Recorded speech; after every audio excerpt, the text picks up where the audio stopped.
இயேசு கிறிஸ்துவின் நாமத்தினாலே இந்த காலை வேளையிலே உங்களை அன்போடு கூட வாழ்த்துகிறேன்.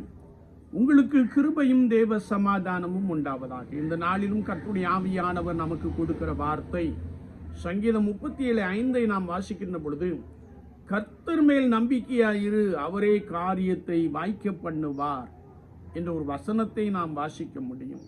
உலக வாழ்க்கையை நாம் பார்க்கின்ற பொழுது அநேகர் அநேக விதமான முயற்சிகளை எடுத்துக்கொண்டிருப்பதை நாம் நன்றாய் அறிந்திருக்க முடியும். வாழ்க்கையை எப்படியாவது முன்னேற வேண்டும் என்ற எண்ணம் கொண்ட அநேக மக்களை நாம் பார்க்க முடியும். அவர்கள் உலக பிரகாரமான முயற்சிகளில் அதிகமாக ஈடுபடுவதையும் தங்கள் முயற்சிகளில் சோர்ந்து போகின்ற சூழ்நிலையும் நம்மிலே அநேகர் கடந்து வந்திருக்க முடியும்.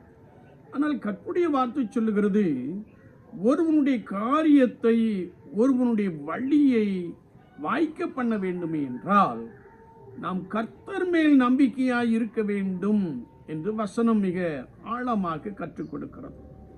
எசேக்கியா ராஜாவை குறித்து நாம் வேதத்திலே வாசிக்கின்ற பொழுது, அவன் கர்த்தருக்கு முன்பதாக உண்மையும் செம்மையுமாய் காணப்பட்டான். கர்த்தருடைய பார்வைக்கு நலமானவைகளை செய்து வந்தான், மேடைகளை அகற்றினான், கர்த்தரையே நம்பியிருந்தான் என்று வசனம் மிக ஆழமாக கற்றுக் கொடுக்கிறது. இஸ்ரவேலின் ராஜாக்களிலே எசேக்கியாவுக்கு முன்னும் பின்னும் அவனைப் போல ஒருவரும் கர்த்தரை நம்பவில்லை என்று எழுதப்பட்டிருக்கிறது. எனவே கர்த்தருடைய வசனத்தை நாம் வாசிக்கின்ற பொழுது, அவன் சென்ற இடமெல்லாம் அவனுக்கு அனுகூலம் ஆயிற்று என்று கர்த்தருடைய வசனத்திலே மிக தெளிவாக அறிந்து கொள்ள முடியும். என்னை கேட்டுக்கொண்டு இருக்கிற என் அன்பு சகோதரனே, சகோதரியே, விசுவாச வாழ்க்கையிலே நீ கர்த்தரையே நம்பி செயல்படுகின்ற பொழுது அவர் உன் காரியத்தை வாய்க்க பண்ண போதுமானவராக இருக்கிறார். வேதத்தை நாம் வாசிக்கின்ற பொழுது, எசேக்கியா சென்ற இடமெல்லாம் அவனுக்கு அனுகூலம் ஆயிற்று. ஒரே ஒரு காரியம், அவன் கர்த்தரையே நம்பியிருந்தான், கர்த்தரையே சார்ந்திருந்தான். எனவே அநேக விதமான முயற்சிகளில் ஈடுபட்டிருக்கிற நீங்கள் ஒருவேளை தோல்வியை தழுவி இருக்கலாம், அல்லது சோர்ந்து போன ஒரு நிலைமையிலே காணப்பட்டு இருக்கலாம், அல்லது சில காரியங்களை நீங்கள் இழந்திருக்கலாம். சோர்ந்து போகாதிருங்கள்.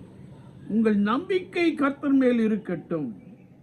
உங்கள் நம்பிக்கை கர்த்தர் மேல் இருக்கின்ற பொழுது அவரே காரியத்தை வாய்க்க பண்ணுவார். எனவேதான் யோபு அழகாக சொல்லுகிறார், மிகுந்த துயரப்பட்ட நேரம், மிகுந்த துன்பப்பட்ட நேரம், வியாதியினாலே ஓட்டை எடுத்து சரீரத்தை சுரண்டி கொண்டிருந்த அந்த நேரத்திலே அவர் என்னை கொன்று போட்டால் நான் அவர் மேல் நம்பிக்கையாயிருப்பேன் என்ற விசுவாச அறிக்கையை செய்தான். கர்த்தரையே சார்ந்திருந்தான்.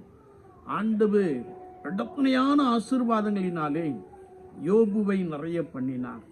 என்னை கேட்டுக்கொண்டு இருக்கிற என் அன்பு சகோதரனே, சகோதரியே, விசுவாச வாழ்க்கையிலே ஆண்டவர் உங்களுக்கு இரண்டத்தனையான ஆசீர்வாதங்களை கொடுக்க போதுமானவராக இருக்கிறார்.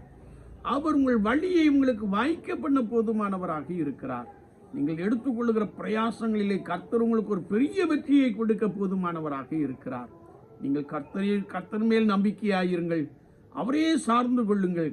அவர் உங்களோடு கூட உங்களை பலமாய் ஆசீர்வதிப்பார். நாம் ஜெபிப்போம். நேசிக்க நல்ல ஆண்டவரே, இந்த புதிய நாளுக்காய் ஸ்தோத்திரம். வார்த்தைகளை கேட்டவர்களுக்காய் ஸ்தோத்திரம். பலப்படுத்தும் ஆண்டவரே, ஒவ்வொருடைய பிரயாசங்களையும் நீர் ஆசீர்வதிக்கும்படியாய் அவர்கள் உண்மையை சார்ந்து கொள்ள, உண்மையை உறுதியாய் பற்றி கொண்டிருக்க, உண்மையை நம்பி செயல்பட பரிசுத்த ஆவியான ஒரு உதவி செய்வீராக. அது நிமித்தமான ஆசீர்வாதங்கள் ஒவ்வொருவரையும் பலமாய் நிரப்பட்டும். செல்லுகிற இடமெல்லாம் அனுகூலமாகட்டும். இயேசுவின் நாமத்தில் ஜெபங்கேளும் பரிசுத்த பிதாவே, ஆமீன், ஆமீன்.